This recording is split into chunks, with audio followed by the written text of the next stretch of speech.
I was married. I was in the military, in the Marine Corps. Got out, came back home, was just living our life for each other.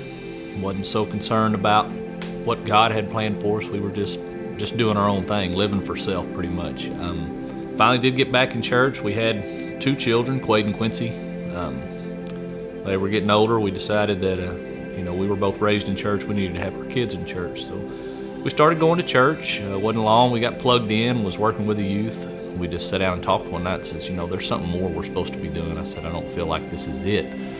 So we went and talked to our pastor, and he said the first thing to do is surrender. I'm like, so what am I surrendering to? And he said, you don't know. You're just following God's will. He's called you to do something. You surrender to whatever that is. Okay, so we went down front, made it public, surrendered to whatever he had in store for us. 3 short weeks later, we get a phone call. A lady, a friend of ours, had a friend that was pregnant. She was going to have a child. Wanted to know if we would be willing to take that baby. I was like, no, I'm done with kids. We've got our 2. We've got our perfect little 4-person family, a boy, a girl. A couple of weeks went by. I was just sick. I couldn't sleep. I was miserable. Nothing was going right. And that was just God eating on me, telling me, you're supposed to take this child. I didn't realize he was praying as hard as he was, and I didn't know God was working on him, but I knew that I wanted to take that baby.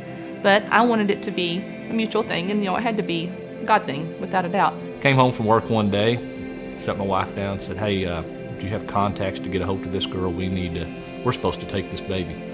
She wanted to the whole time, so she was all giddy about it. Got a hold of her, and a few short months later, she was giving birth. We showed up there, was in the delivery room, came home with a new pretty little girl.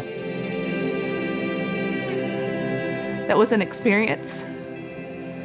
Of course, delivering both of mine was amazing, but when you see that baby and know that that baby's born addicted to drugs, you hold that baby just so helpless.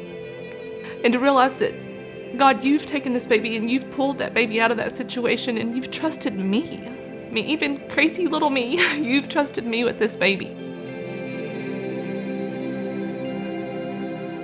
So still not knowing this is what God had called us to do, was to take in children. We went forward with the adoption process. That went on for about a year. We were finally granted the adoption. Life was still good. We were still just clicking right along. Sitting here one day at the house, got a phone call from Holly's mom. Said, hey, there's this lady that I know whose granddaughter had a baby, left it in the hospital. Said, the state's going to take it if we can't find somewhere for it to go. So Holly told me this when she got off the phone. I told her, put your shoes on, let's go. So probably a 3-hour period from the phone call, we're walking out of the hospital out of JPS with another newborn baby girl. A few short months went by after that. We get a call from Nevaeh's mother that had told us she knew she was going to prison and she was pregnant again. And she's like, I've got nowhere else for this baby to go. Would y'all be willing to come pick him up? I was like, yeah.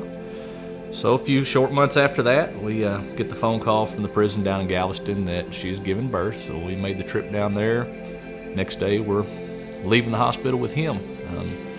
She had still stated that on this one that when she got out, she wanted to come back and get him. I was like, that'd be great. So get your life on track. We can make that work. She gets out of prison. He's probably 4 or 5 months old at the time when she gets out. Calls us up and says, hey, I'm out.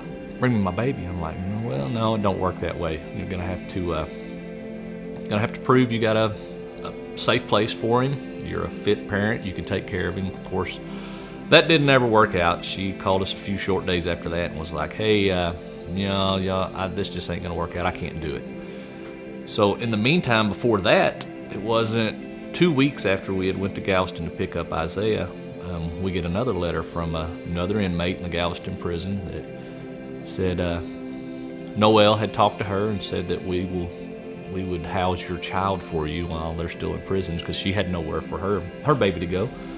So it was 6 weeks after we got Isaiah, we drove back down to Galveston and picked up Chloe. And another month down the road, after we picked up Chloe, my wife gets a text from Lily's mother, which is the second child we took, and said, I pregnant, I scared. So all he told her, just let us know. Let us know when and where, and we'll be there. So it was probably 4 months after we picked up Chloe that we get a call. She went into labor. So we go to the hospital and came home with Haley, which is where we're at now. So now we know this is what God has for us, of course, taking in these babies who otherwise wouldn't have a chance, wouldn't have a decent life, wouldn't be raised in a godly home, could be jumping from house to house, no telling where they'd be. When we received each of our children that we have now,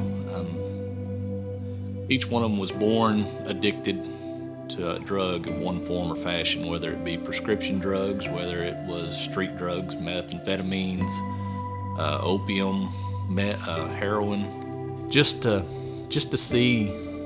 witness what they go through, the withdrawals they go through, the pain, the crying, the helpless feeling you have when there's nothing you can do but just sit there and hold them, watch them go through this. It just breaks your heart. You can't see how a mother could put a child through this. I know personally, I do not ever want our home to be labeled as a children's home or an orphanage. That's not what we are by far. This is a home, and it's a family, and I want these kids to know they were raised in a home, and this is their home. It wasn't a children's home that they had no choice in. We take them in, we love them, we raise them to whatever God calls us to have many. And if we get a call today, of course we would, but we want that to be God's call, not our call. And everything that we do is through private donations, through our local churches, through individuals in the community, through businesses. We do not receive any funding from the government, from the state funding. We are nothing special. We're just a regular family that has been called to the ministry, and we were willing and surrendered and allow God to make the way, and we just try to follow. A few weeks ago, my pastor brought a sermon that was the topic on repurposing, taking something old, something that's lost its value, something that's no longer useful for what it was made for, and repurposing that, making it something totally new. I know for a fact that's what God has done with me, with my family. God can take you and He can remold you, remake you into something for His glory. He can repurpose you to do what you were meant to do here on this earth, and I know that's what God has done with us. But yeah, God has taken these children from something that was broken and has definitely turned their life around by putting them with us, giving them to us, trusting them with us.